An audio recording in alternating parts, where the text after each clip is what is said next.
어린이날은 있는데 왜 어른날은 없을까? 5월에는 기념일이 참 많아. 그 중에서도 우리가 가장 좋아하는 날은 바로 어린이날.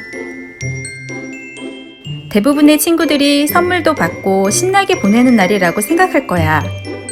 그런데 어린이날이 정말 선물을 받고 신나게 노는 날이란 뜻일까? 다른 나라의 어린이날도 살펴보자.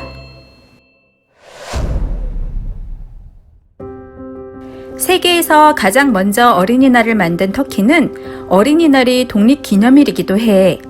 독립전쟁 중에 부모를 잃은 어린이들에게 희망을 주기 위해 어린이날을 정했지. 이날은 어린이들 중에서 이를 대통령, 국무총리, 주지사 등을 선발해서 실제로 하루 동안 어린이 관련 정책을 논의하고 처리한대.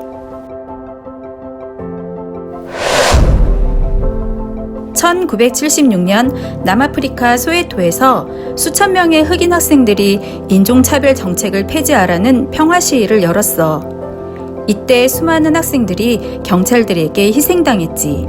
희생자들을 기리고 어린이들의 권리를 존중해야 한다는 의미로 기념일로 정했어.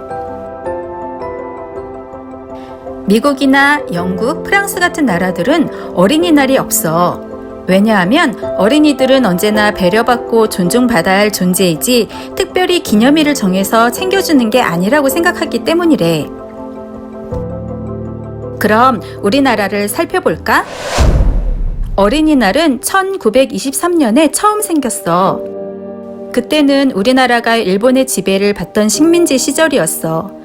우리 민족 전체가 어려움을 겪던 시기였기 때문에 약하고 어린 아이들을 잘 보살펴줄 여유가 없었지. 아이들은 대개 애녀석, 자신놈이라 불리며 어른들을 따라다니면서 일을 배우거나 학교에 가서도 한국말을 사용할 수 없는 엄격하고 무서운 분위기를 견뎌야 했어. 어린이에 대한 존중은 모든 사람은 평등하다는 생각에서 시작되었어. 어린이라는 말은 방정환 선생님이 나이 어린 우리들을 부르기 위해 처음으로 만든 말이야. 당시에 쓰였던 늙은이, 착하니, 높은이라는 말처럼 땡땡이라는 말은 사람을 높여 부르는 표현이었거든.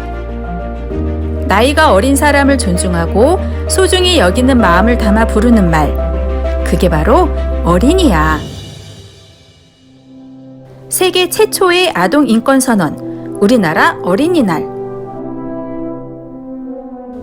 방정환 선생님은 마음에 맞는 친구들과 색동해라는 단체를 만들었어. 그리고 1923년 5월 1일 색종이로 만든 전단지가 뿌려지는 가운데 제1회 어린이날 기념식이 열렸지. 이날 뿌려진 전단지에는 이런 말들이 적혀 있었어.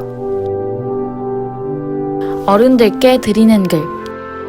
어린 사람에게 존댓말을 쓰고 부드럽게 대해주세요. 잠가 운동을 충분히 하게 해주세요. 어린 사람을 거짓말로 속이지 말아주세요. 장가와 시집 보낼 생각 말고 사람답게 대하여주세요. 세계 최초의 어린이 존중 선언. 그게 바로 우리나라 어린이날이야. 방정환 선생님이 어린이들을 그토록 소중하게 여겼던 이유 중에 하나는 바로 우리들의 가능성을 믿었기 때문이야. 어린이들이 건강하고 씩씩하게 자라야 힘 있는 나라를 만들 수 있다고 생각한 거지. 일본은 이런 어린이 운동을 방해하고 억압했고 결국 1937년부터는 어린이날 기념식을 열지 못하게 되었대. 이후 광복이 된 후에야 다시 어린이날을 되찾을 수 있었지. 과거에는 모두가 가난하고 어려웠기 때문에 약하고 어린 사람들을 배려할 여유가 없었던 거지. 그래서 1년에 하루라도 어린이날을 정해서 어린이들이 소중히 존중받아야 할 존재라는 걸 알려주고자 정한 거야. 이제 어린이날이 오면 본래 그 의미를 생각해 볼 수 있는 날이 되었으면 좋겠는데 마음꽃 친구들의 생각은 어때?